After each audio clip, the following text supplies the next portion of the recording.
मंत्री महोदयांच्या समवेत झालेले आहे आणि कृती समितीने चांगला असं यश मिळवण्यामध्ये आज आपली खऱ्या अर्थानं युक्तिवाद करून कृती समितीने कामगारांना आनंद देण्याचं काम आज केलेलं आहे।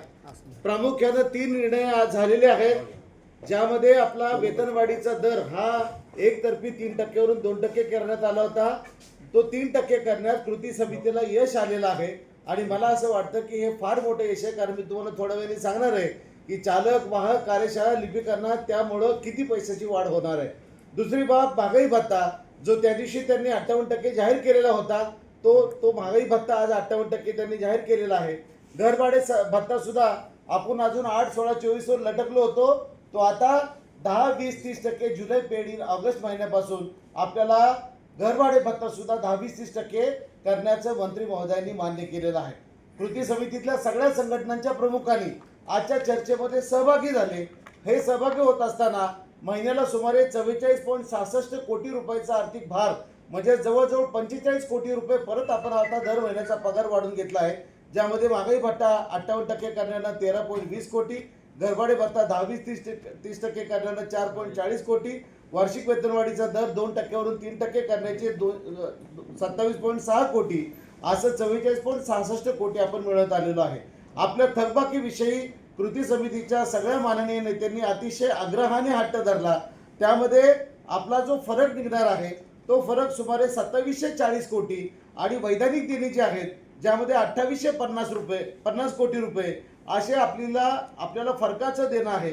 ते फरक मंत्री महोदयांनी सांगितलंय की एक राज्य सरकारचं एक आपल्याला ते अकाउंट्स ओपन करायचं, ज्याच्यामध्ये त्यांनी नवीन हेड निर्माण जर झालं तर त्यामध्ये मी तातडीनं तुमचं फरक सुद्धा देण्याचं त्यांनी मान्य केलेलं आहे। एकंदरीतच काय की आज ही चर्चा करत असताना 3 गोष्टी जी होत्या त्या 3 गोष्टीवरती कृती समिती यशस्वी झाली, परंतु ज्या गोष्टीसाठी कृती समिती ही स्थापन झालेली आहे ते म्हणजे राज्य सरकार एवढं एसटी कर्मचाऱ्यांचं वेतन झालं पाहिजे आणि त्या वेतनासंदर्भात सुद्धा या सगळ्या मंडळींनी राज्य सरकार एवढं आमचं वेतन झालं पाहिजे अशा प्रकारचा आग्रह मंत्री महोदयांना धरला आणि त्यांनी सुद्धा प्रामाणिकपणे कबूल केलं की माझी सुद्धा इच्छा आहे, आमचे नेते एकनाथ शिंदे साहेबांची सुद्धा इच्छा आहे, एसटी कर्मचारी आणि राज्य सरकारचे कर्मचारी यांचं वेतन राज्य सरकार एवढं झालं पाहिजे। आणि त्या संदर्भात ते म्हणाले की त्याची नवीन वेतनवाढीची सुरुवात आपण मला डिसेंबरपर्यंतची मुदत वाढ द्या आणि राज्य सरकार एवढं वेतन करण्यासंदर्भातली ती सगळी सुरुवात आपण जानेवारीपासून करूया।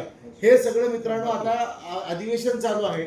अधिवेशन चालू असल्यामुळे मंत्री महोदयांचा अधिकार आहे की अधिवेशन जर चालू असलं तर त्याची घोषणा उद्या त्यांना सभागृहात करणं आवश्यक आहे। उद्या घोषणा सभागृहामध्ये काय होतीये याच्याकडे सर्वांचं लक्ष आहे, पण आम्हाला विश्वास आहे की जे काही मी आता बोलले कृती समितीच्या वतीनं त्याच घोषणा उद्या सभागृहात केल्या जातील। अन्यथा आपल्याला माहिती आहे की आंदोलनाचा हत्यार आपल्या हातामध्ये आहे। पण मित्रांनो, मी 2दा-3दा तुम्हाला सांगतोय की कृती समितीने फार निगरगट्ट होऊन अगदी हाय पॉवर कमिटीने जरी निर्णय नाकारला असला तरी शेवटी ती करारातली तरतूद होती ते सांगितलं। शिवाय आपल्याला रावते साहेबांच्या परिपत्रकात 2चं 3% राज्य सरकार लागू झालं केलं जाईल हे सांगितलं। परत 21चं जे परिपत्रक केलं होतं 5, 4, 2.5चं त्यामध्ये सुद्धा लिहिलेला पुरावा दिला। पण आपल्याला 1% वेतनवाढ झाल्यामुळे तुम्हाला सांगतो, चालक आपला 1/4/16चा मूळ वेतनात ज्याचं 12,080 होतं त्याचं 1/4/20ला 20,290 बेसिक होणार आहे आणि 1/4/26ला 24,228 बेसिक होणार आहे। म्हणजेच माहे-जून 2026चं मूळ वेतन 23,301, म्हणजे 24,228 मधून 23,301 जर मायनस केलं तर सुमारे 927, म्हणजे 1,000 रुपये आपल्याला मूळ वेतनात वाढणार आहेत। त्याचा जर फरक काढला आपला तर मूळ वेतनाचा फरक 69,729, महागाई भत्ता 23,518 आणि घरभाडे भत्ता 5370, असं जवळजवळ 1% वेतनवाढ वाढल्यानं 98,617 रुपये चालकाचा एकूण फरकाची रक्कम, वाहकाची 92,091 आणि आपले जे क्लर्क लोक आहेत त्यांची 1,04,21 रुपयाची रक्कम एवढी मिळून घेण्यात कृती समिती यशस्वी ठरलेली आहे।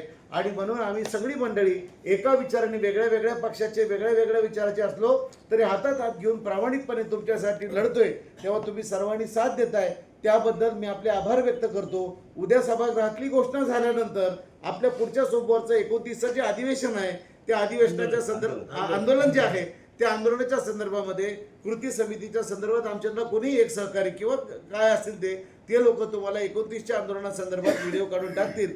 परंतु आज मंत्री महोदयांचे आम्ही कृती समितीच्या वतीनं आभार व्यक्त करतो। धन्यवाद।